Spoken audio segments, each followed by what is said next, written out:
All right, good evening, everybody. We're going to go ahead and get started. I know this is at least the third debate I've attended this week, so thank you all for coming out and being somewhat tenacious in hearing some from our candidates. For those of you, I think I know everybody here, so I'm Rick Davies, I'm the chairman of the Cherokee County Republican Party. Once again, thank you for coming out tonight. We're going to go ahead and start as we always do with a very quick blessing and a pledge, so if you would please bow your heads and join me in prayer. Dear Heavenly Father, we thank you for this wonderful day, and we thank you for allowing us to assemble here and to hear from our candidates tonight. We thank you for this country. We thank you for the freedoms that we so richly just love and thank you for. We ask you to provide us wisdom. We ask you to provide us guidance, and we ask you to make sure that we all make the decisions that are going to help progress this country and help all of us realize our American dream. We ask this through your Son, Jesus Christ. Amen. Amen. If you would also please stand and join me for the pledge. I pledge allegiance to the flag of the United States of America and to the republic for which it stands, one nation, under God, indivisible, with liberty and justice for all. Thank you very much. Okay. So tonight, as our first order of business, please make sure, if you have not already, to silence your cell phones. For anybody who has not been here before, the bathrooms are out the door behind the staircase. And we're going to have two debates tonight. The first one will be our Public Service Commissioner candidates. There are three candidates, two of which have joined us tonight, Michelle and Kelly. Thank you both for being here. I appreciate that. As we start, each of our candidates are going to get a 3-minute opening statement, and then we will begin asking our specific questions. We've got John Longshore and Joshua Means asking our questions tonight. They are both members of the Cherokee County Republican Party Executive Committee. And if a candidate is mentioned by another candidate, they will get a 30-second rebuttal. Ladies, Jay Torrance, who's in the back filming, he will come up here to the front. He will be your timer tonight, so he will hold up sheets of paper, 60 seconds, 30 seconds, 15 seconds in time, so please observe that if you would. And with that, we are going to go ahead and get started. So, I will go ahead and begin by asking Ms. Michelle Miller to give her opening statement. Thank you very much. And if you would also please speak into the microphones. You almost have to swallow them. So. Oh, Lord. Can you hear me up there? Yes, ma'am. Great. My name is Michelle Miller. Like he said, I'm running for District 2 Commissioner of the Georgia Public Service Commission. Even though it's District 2, it is a statewide election. I want to tell you a brief overview about myself. I was born in New Orleans, Louisiana, raised in Marrero, Louisiana, to a disadvantaged family. We had 5th and 6th grade education, rampant drug and alcohol abuse. By the age of 16, I became an emancipated minor. Also, at the age of 16, my first airplane ride was to Washington, D.C., where I represented the state of Louisiana in the National Bicentennial Competition there. I felt my voice was heard. It was valued. I debated members of Congress and the Supreme Court Justice on the Bill of Rights and the Constitution. And what I'll say is that they planted a seed in me, public service. And with this seed, I've done so many things in my life. I've nourished that seed through education. I'm a Penn State graduate in Energy and Sustainability Policy, Executive MBA through University of North Alabama. I did my study abroad in Costa Rica, where I studied intensively geothermal, solar, wind, biomass, and biofuel. I'm certified in ArcGIS, which is transmission line siting.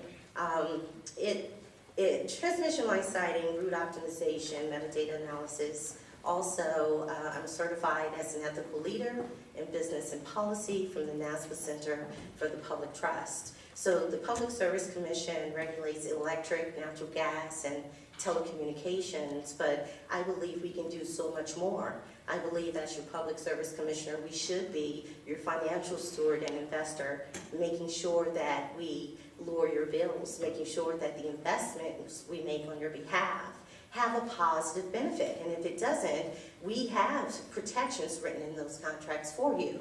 I also believe we should be your advocate. We have so many problems throughout the state of Georgia. We have 117 counties that have issues. We need a public service commissioner that can use his or her education and experience to create solutions to have a positive impact on our communities, and I can do that. Thank you. Thank you very much. Kelly? Good evening. My name is Kellie Pollard Austin. I am an 8th generation Georgian. I've been around the Republican Party really my entire life. I was born in Hall County. I grew up in Stevens County, and I've lived pretty much all over the state. I've been in Gwinnett for about 10 years now. I'm a single mother of 5 kids, and I have a small business in economic development and strategic planning. I was elected 20 years ago this spring. We had the crazy district conventions just a couple of weeks ago. And 20 years ago, I was elected at one of those district conventions to represent Georgia as the youngest national delegate to the 96th National Convention.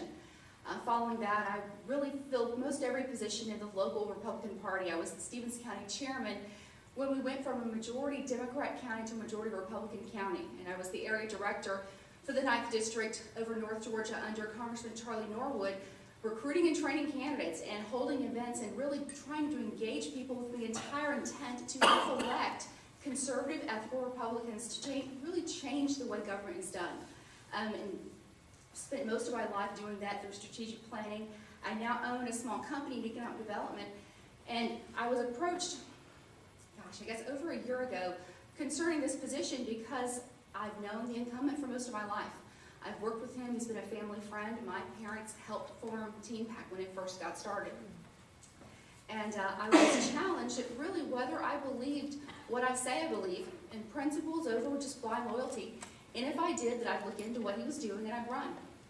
That began an extensive process, and the result was through the ethics issues and watching the votes and things that essentially breaking every promise that he made when he ran for office and doing everything he said he wouldn't do, that my decision was made, and yes, I would indeed run. I believe firmly in conservative values, both fiscal as well as social. And on the fiscal side, I believe firmly that we must have limited government, lower taxes, and more personal freedom. And quite frankly, I want to see the Public Service Commission do less in the sense that we must reduce regulation, we must promote the free market, and we must encourage Georgians to do what they do best and to stop controlling that and limiting that.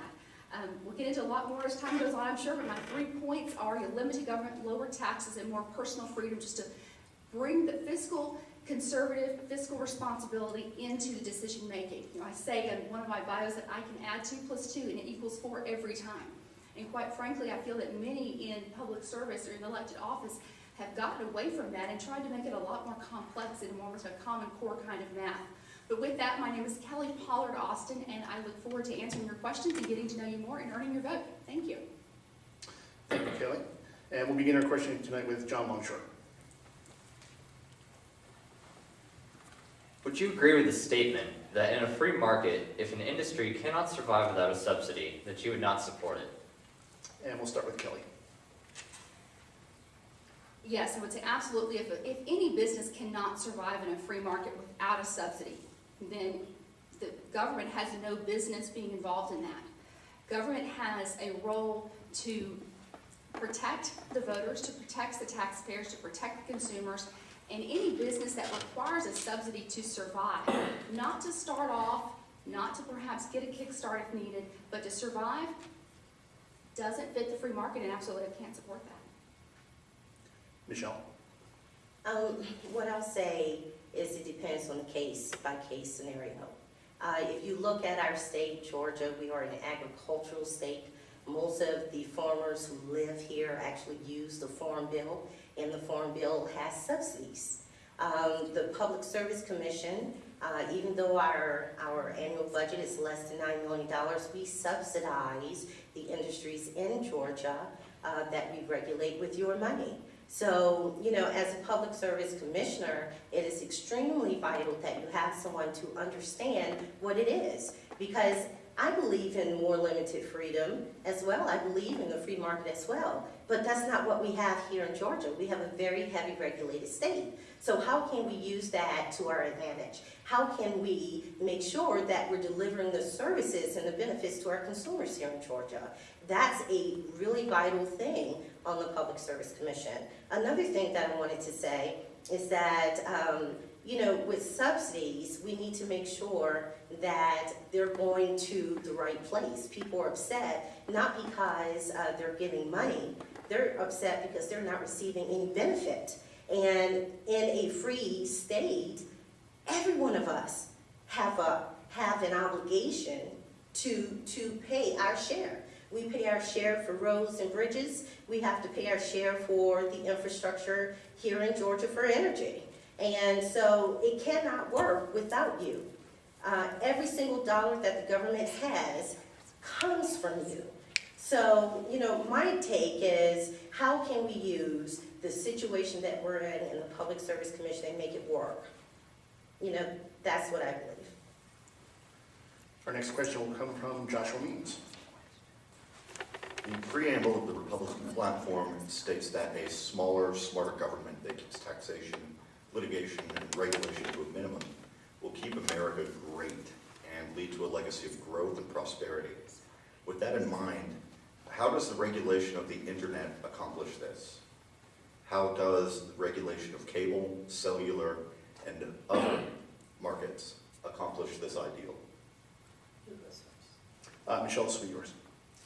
Well, when it comes to telecommunications, it's a tricky area because the PSC doesn't regulate it fully, right? We only deal with consumer complaints. We deal with providing the operators their licenses to operate here in the state of Georgia. However, when I think about net neutrality, for example, in the FCC, what that is doing is two things. One, if you're a big business and you're a small business, you're both going around on the same highway, right? And what they want to do is charge a premium price for a bigger business. Excuse me, they want to charge a premium price to run on a fast or an HOV highway or roadway. And the problem with that is every time, if you charge a premium price, that the small and mid-sized businesses, which are the economic drivers of our country, is going to lose out. So in my case, I believe we should have some regulation on it to protect us. Otherwise, it's going to stifle business. In Georgia, for example, with telecommunications, I believe that our city should have the right to become gigacities. If you take control of your telecommunication infrastructure, you can charge an open access fee, and then those telecom companies wouldn't have to pay the construction fees that goes into a lot of those services. And what you'll find is that rates would be lower if you put it in the hands of local communities instead of the federal government. Kellie? I have to say that I believe we've proven as a society over the past 100 years or so that the more we regulate, the more it hurts the consumer, and the less we regulate, the more it motivates innovation, motivates the market, and ultimately benefits the consumer. I do believe that the free market is messy. However, any kind of a regulated market is equally messy. You're comparing two systems that have their own difficulties. But we often want to come in with a regulation to answer a legitimate problem. But everywhere throughout history, when freedom has been taken away, it's been taken away under the guise of answering a real problem. And I think we have to be very careful that when we have a real problem, the lack of enough connectivity, lack of enough service, enough broadband, enough access, we can take that and respond to that with a government answer of more regulation. I adamantly oppose increasing regulations or increasing regulation over new forms of technology. My opponent has mentioned that he wants to increase regulation into all new emerging technologies, and I'm completely against that. I am against where he increased regulations into the solar industry a couple of years ago that we did not have previously, instead of making that a free market product. We've got to move into more free market, open competitiveness, and as long as we increase regulations, that's not the answer. Certainly with net neutrality, with the internet regulations, I'm against any increased regulation on any side of that, whether that's for provision, running new lines, etc. We've got to leave that to the free market. And that's coming. Technology is changing so quickly. We have to be careful that we do not handcuff ourselves to billions of investments into technology that will be outdated by the time, before we finish paying for it. Thank you. We'll have one more question from John. Who is your political role model? And we'll start with Kellie. Goodness, I'd have to say ultimately Ronald Reagan. I mean, he was the first person I voted for in 3rd grade, and yes, he did win my elementary school. Was really engaged in the political process from that point, and I was talking to my dad recently. I mean, I'm an 8th generation Georgian, so he's a 7th generation Georgian, and there aren't that many long-term Georgians that are Republicans until very, very recently. And so I asked him, I said, Dad, how did you become a Republican? You grew up in the inner city of Atlanta. I mean, he was in the, the boys club. He was playing basketball in areas that he would never even let me walk through if he could help it. And he said that when he got out of college, he was the first in his family to ever go to college, that when he got out, he really started listening to, that was when Johnson was running for president, listening to what Johnson was saying and listening to what Goldwater was saying. And of course, Goldwater was really repeating the commentary that Reagan had been sharing for years as he traveled the nation speaking. And he said that what Johnson was saying just didn't make sense. And what Goldwater was saying just made sense. And that formulated his philosophy. And he raised me with that strong foundation that the free market is where our fiscal success will always be. And just those principles of Reaganism, of conservatism, that he made so clear with cutting taxes. And was Reagan perfect? No. No person is perfect by any means. And he was very much limited in what he was able to accomplish. But that would be my core primary motivator, although there have been so many wonderful people. But he would be, here in the U.S., I would say Margaret Thatcher, but I think it's probably not terribly relevant, but she was certainly an amazing, amazing politician. Absolutely. Michelle. I take a little different path because in my life, I've had so many mentors who were strangers who became my friends and then my family. And so when I think of who was my political role model, I think about the men and women in my everyday life. I think about Gloria Allday, my Georgia mother, or Vivian Childs, another Georgia mother of mine. They have molded me. They've taken the time to invest in me, and they've taught me how to give back to my community. They taught me how to be an active listener. They taught me how believing in more personal freedom, limited government is one thing, but you have to put actions behind it. And throughout my campaign, I put very detailed solutions together to get us to that point. And I think I would not have matured in a political way if it wasn't for all the men and women who were in my life that had a day-to-day impact on me. So to me, it's always at the community level. It's always how we relate and how we build and grow each other. So I want to thank them for that. All right, thank you.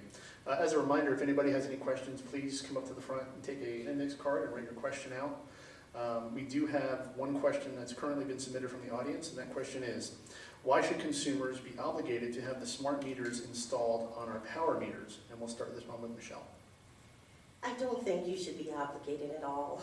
I believe that the power of public utility should end where that line connects to your house. And I think right now in our country, the line between public utility rights and consumer rights are being blurred. I've sat down and spoken with many EMCs here who believe that they should charge you high demand fees if you put renewable energy technology on your house.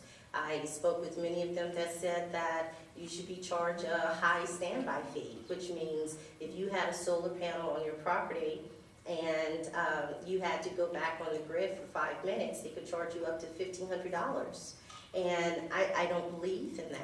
So, we need someone who can fight their game in order to make sure that consumers are not vulnerable. And, over the last 12 years, you have been more vulnerable on the PSC than ever before. And I believe the reason why that is because we've never had anyone who had education or experience elected to the PSC. Direct experience. And that's important. When you're sitting at a negotiation table with Georgia Power, they're going to protect their shareholders. Who's going to protect you?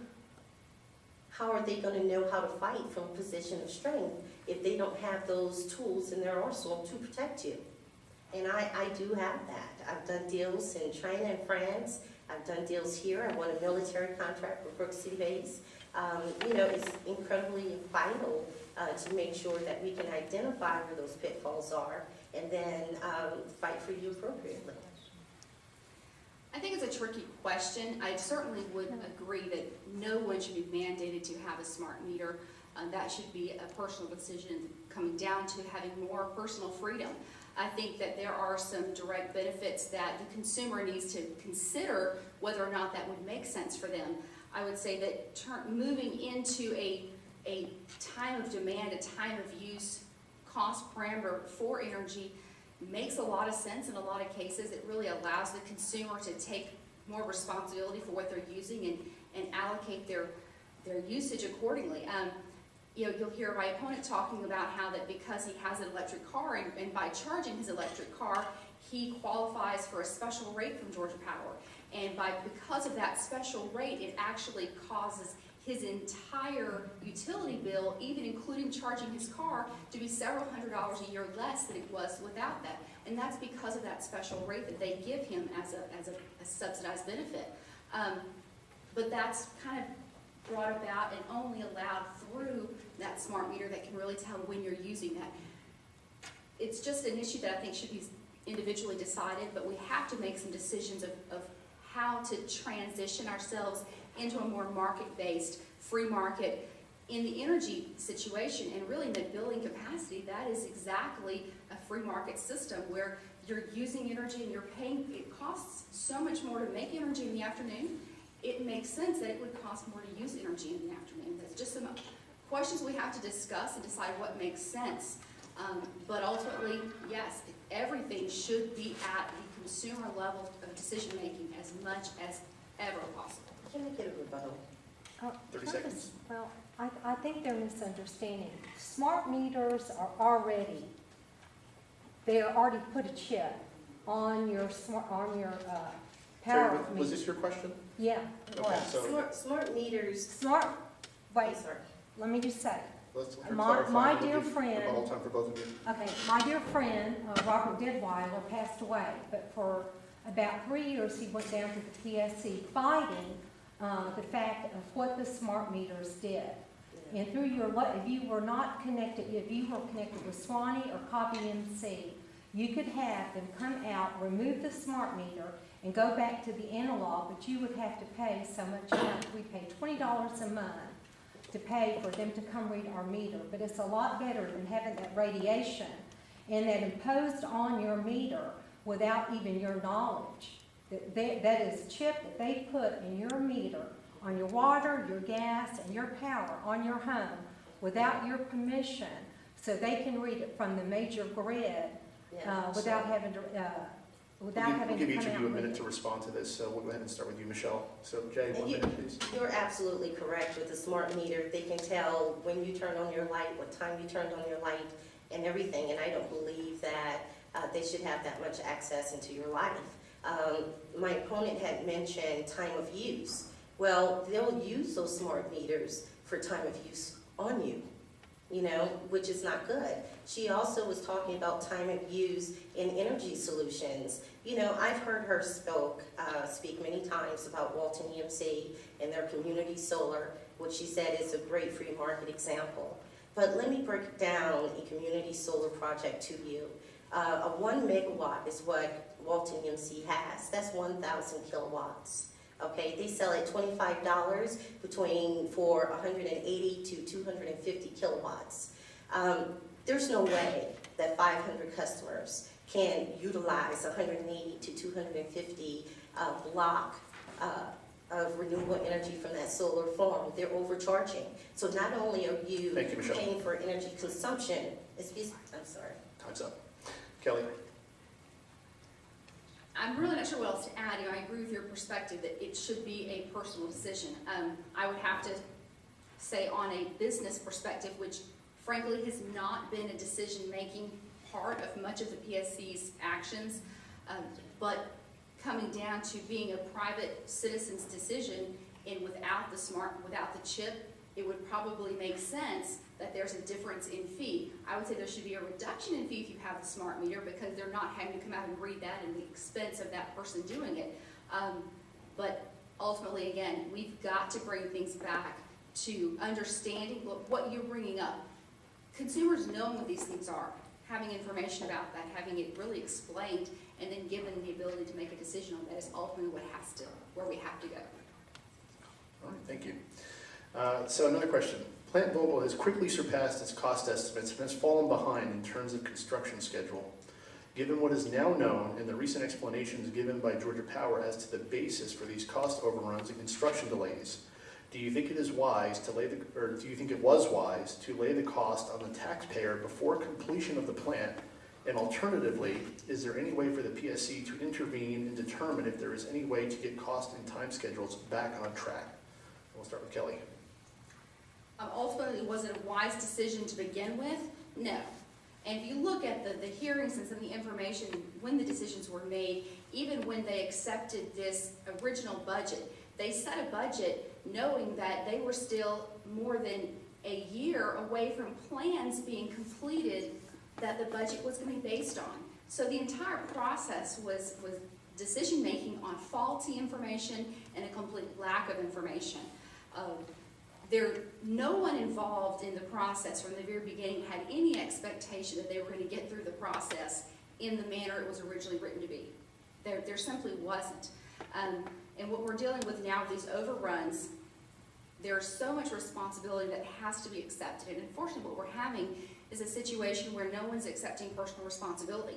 The PSC is not accepting that from decisions that they made numbers of years ago and continue to make as these costs have continued to increase.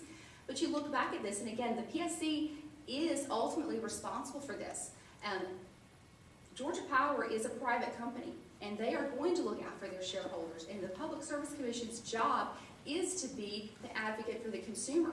And when they agreed to the federal loan guarantees, that brought with it huge amounts of regulations that we had to comply with, that if you look across the border into South Carolina, Plant Sumner is not having to comply with. For example, we're mandated to use only union labor to build Plant Vogtle. That's a 15 to 40% increase on our labor costs. So there's one issue after another that ultimately it should not go on the ratepayers. It should go on the company that chose to make these investments, and we've got to be very strategic. The downside of the difficulty is there is a legal binding on the PSC for decisions they've already made. And so it's going to come down to really parsing between those to see what can be put back on the ratepayer, on the shareholders, on the company, and what will have to be covered through rates because of legal agreements. Michelle. Thank you, Ms. Austin. I really do believe that Georgia consumers are shareholders, because every time you pay your taxes, you are investing in Georgia and you're investing in the PSC. When it comes to Vogtle 3 and 4, there was no need to build it. From a 10 and 30-year historical average, our energy consumption is only 1% and 1.4%, which is flat.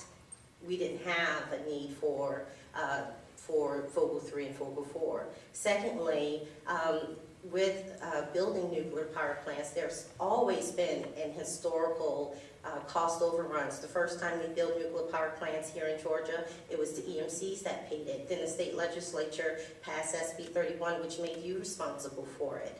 Now, let's break down what Vogtle 3 and Vogtle 4 actually is doing. We've paid so far $2.9 billion to power 500,000 homes. Yes, 500,000 homes in a state of 10 million people.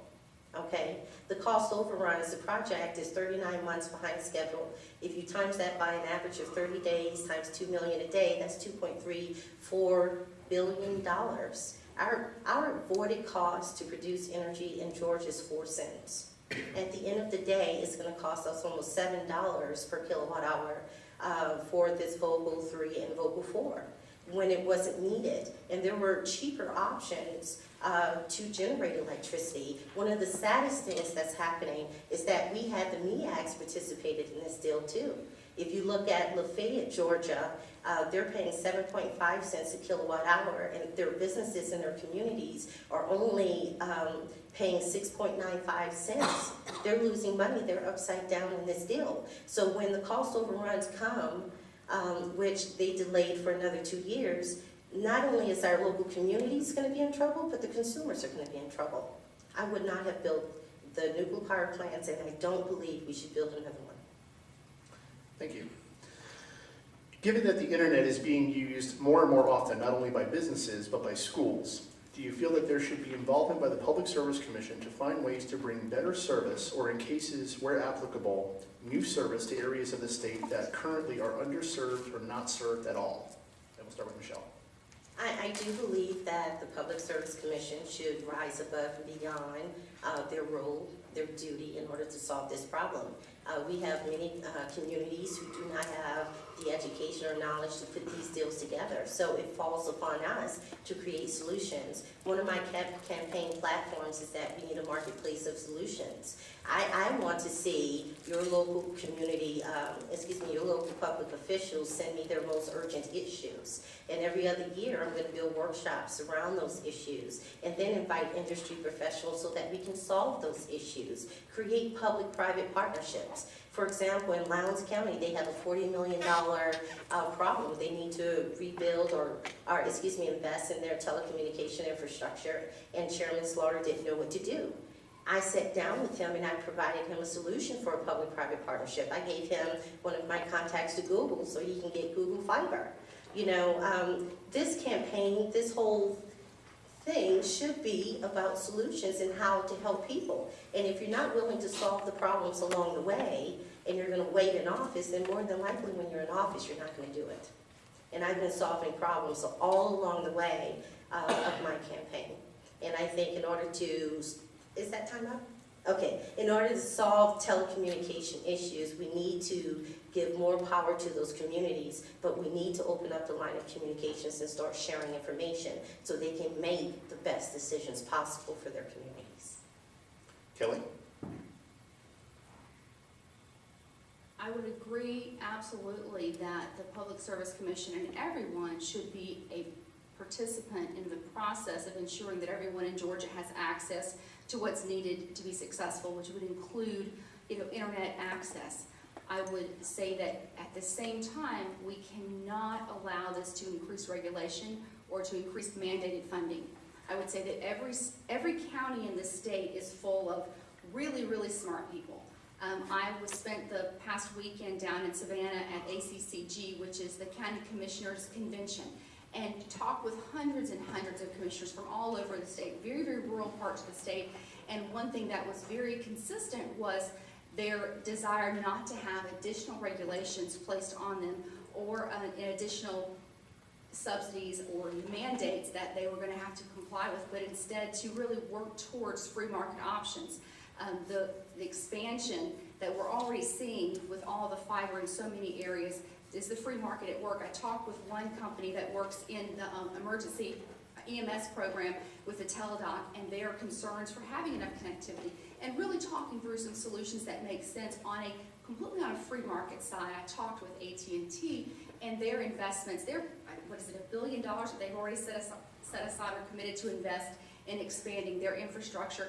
And those are non-regulated dollars. Those are private dollars from their company because of the deregulation. I think that we have private options available. We have to pursue those. But it is about conversation. It is about communication. And it's not about just sitting back and focusing on what can be regulated, can be mandated, and can be charged.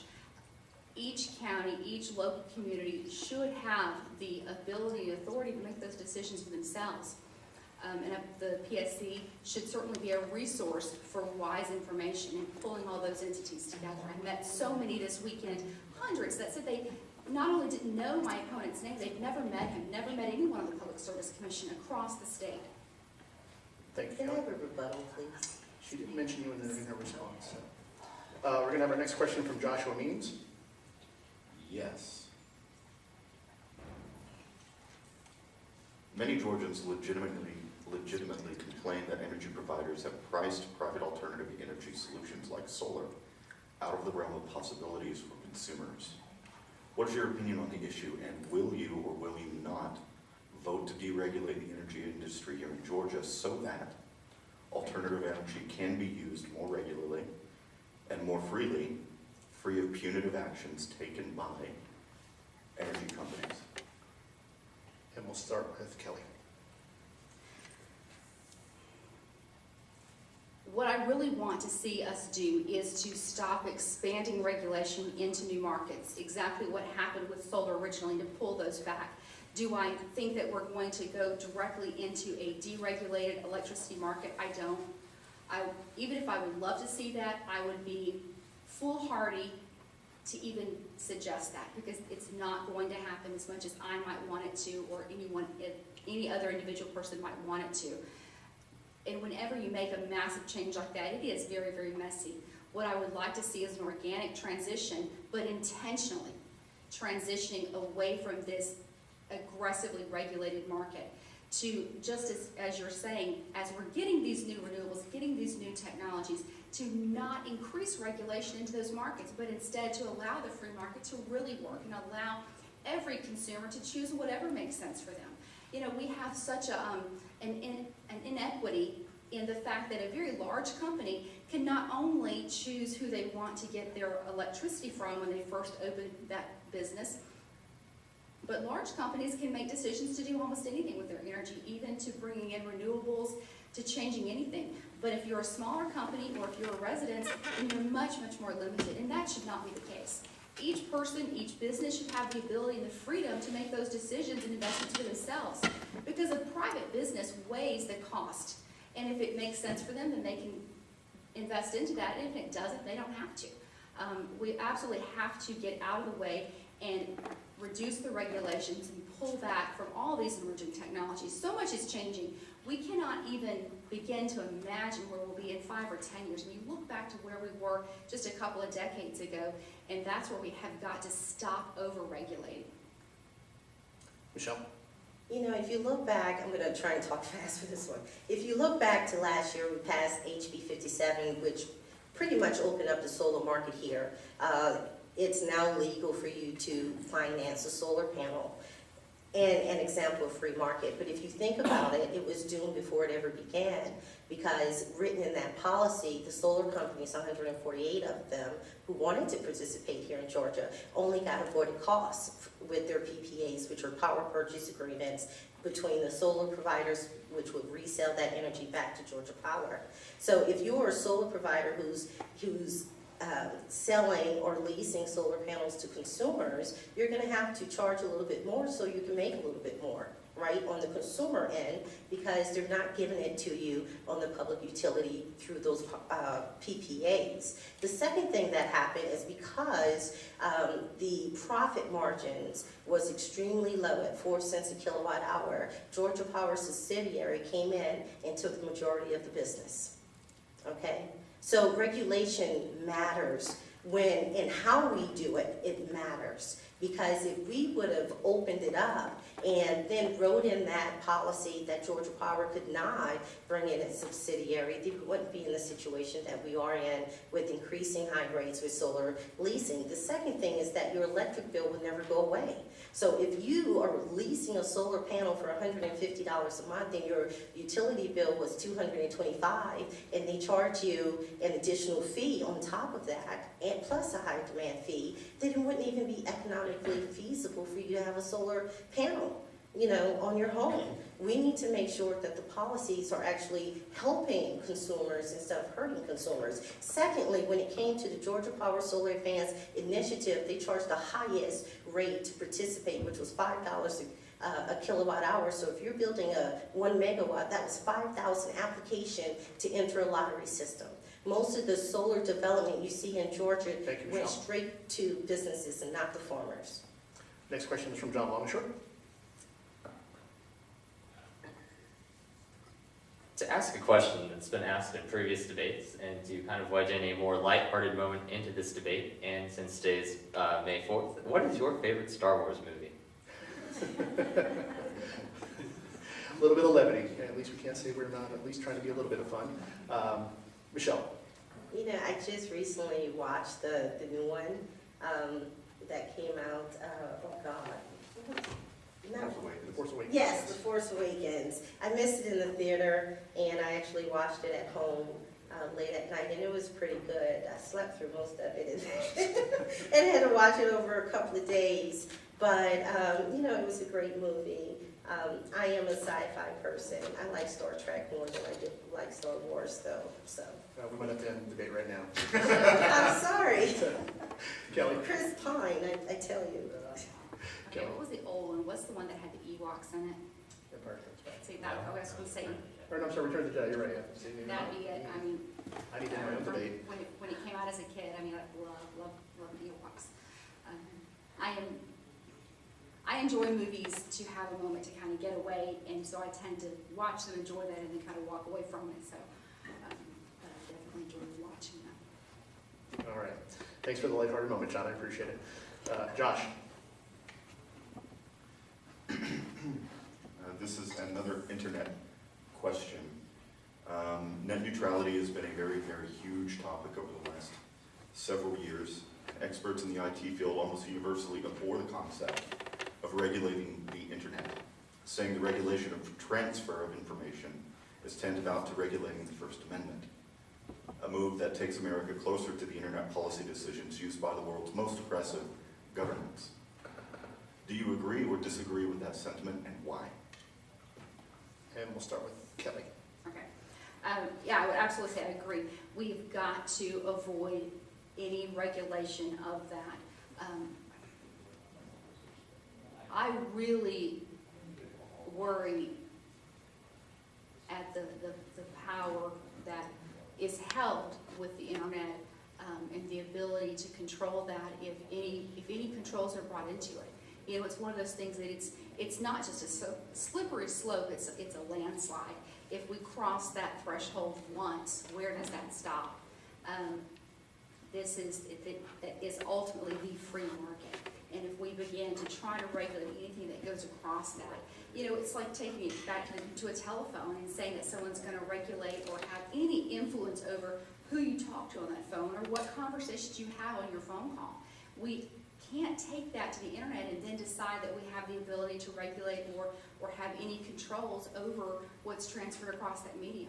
And it is such a slippery slope. And I guarantee there's going to be some really, really massive crises that's going to cause us to have an emotional response to desire to have some controls put on that. And that will be, you know, the kind of the beginning of the end in that sense of a true free market and free communication, freedom of speech, freedom of access. We have to avoid that like the plague, I believe. Michelle? You know, I am a bit conflicted on this issue, and I'll explain to you why. From a personal belief, as an individual, we should not regulate the internet at all.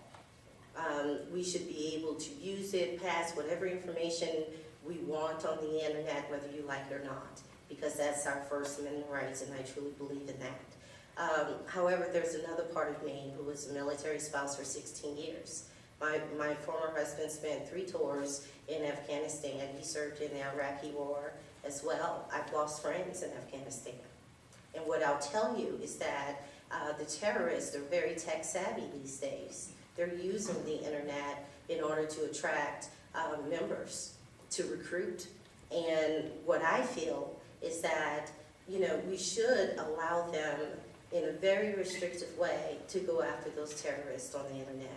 Because if it can save one person's life, one person from being shipped over there to Afghanistan, it would have made a difference. It would really make a difference. So that's my conflict. I'm happy, that's not my area. You know, that's with the FCC and for your U.S. congressmen and women to decide.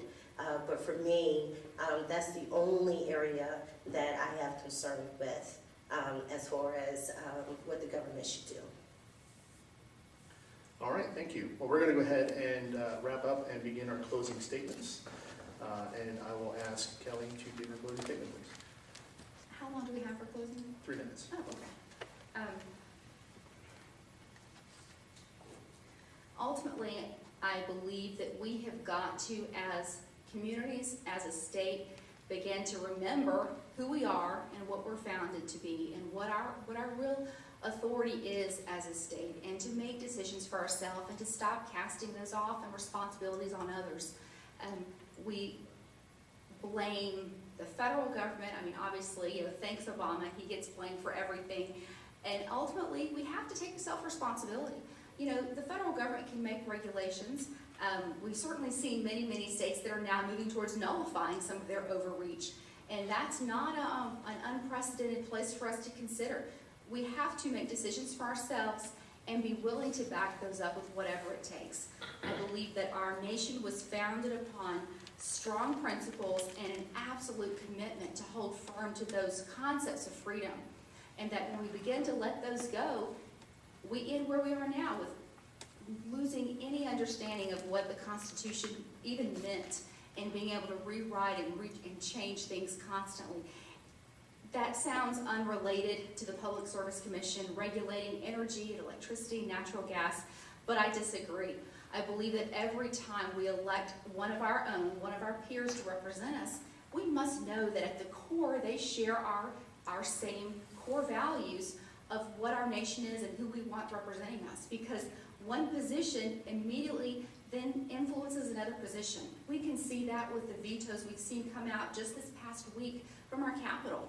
It is so important that we understand the values that we want representing us, and that that's a part of everything we do, and bringing just solid, sound, common sense back to all of our legislative and regulated decisions across the board.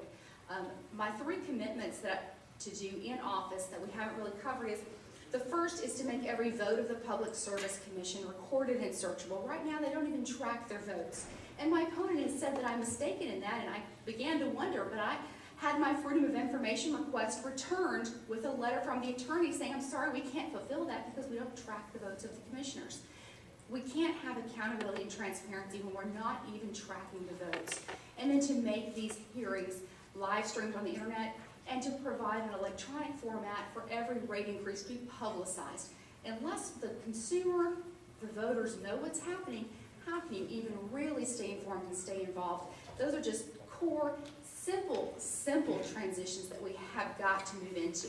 My name is Kellie Pollard Austin. My website is votekellie.com. That's Kellie. I would ask for you to really look into this, and I would truly love to earn your trust and earn your support for Public Service Commission. Thank you so much. And Michelle, your closing statement, please. Thank you. While my opponent focused their time on transparency with votes, I'm going to focus my time on how to create jobs in your community, how to save tax dollars in your community, and how to generate revenue in your community using energy technology, which we can do. I have a detailed plan called the Residential and Commercial Energy Program on my Facebook page. Please go there and read what I have that can create more jobs in your community. As she said about the docket situation, take for Plant Vogel, for example. The moment Plant Vogel was introduced into the PSC, it was attached to a docket number. Every single hearing is in that docket number. If you want to know what the docket number is, you go to the PSC website, and it's there next to the Vogel's name. And so everything that centers around an issue will have that docket number for the remainder of the project's life. The second thing I want to say is that, when is enough is enough. It's not enough to be likable and have the ability to relate anymore. It isn't. We need someone who's going to be on the Public Service Commission that's going to do what they say they're going to do. We need someone on the Public Service Commission who has the education and experience to fight for us. And the problem is, on the PSC, we have a root issue. In the last 20 years, never have we elected anyone that had a bachelor's degree or any type of education in the industry that we regulate, nor had work experience. She doesn't have work experience. She only has a GED, no formal education at all. So this is a problem, because how are we going to create a solution for you if we don't know what the issue is or don't have the foundation to create that solution for you? It matters. It matters on the PSC because this is your money. And you're paying your public service commissioner over $116,000 a year.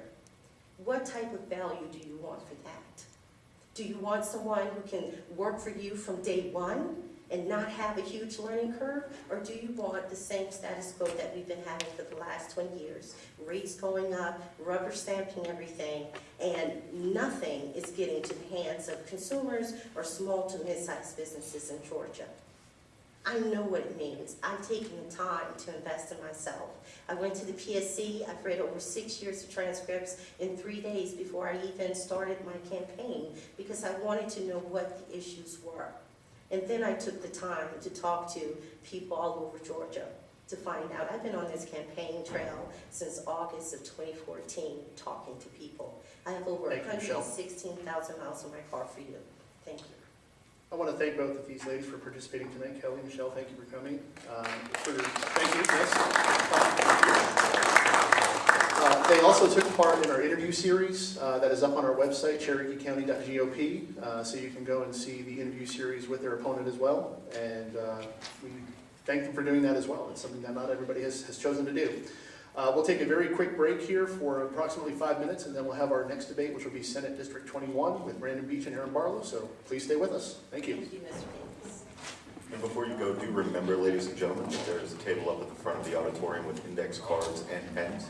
And these cards are there for you to write your own questions down for both candidates.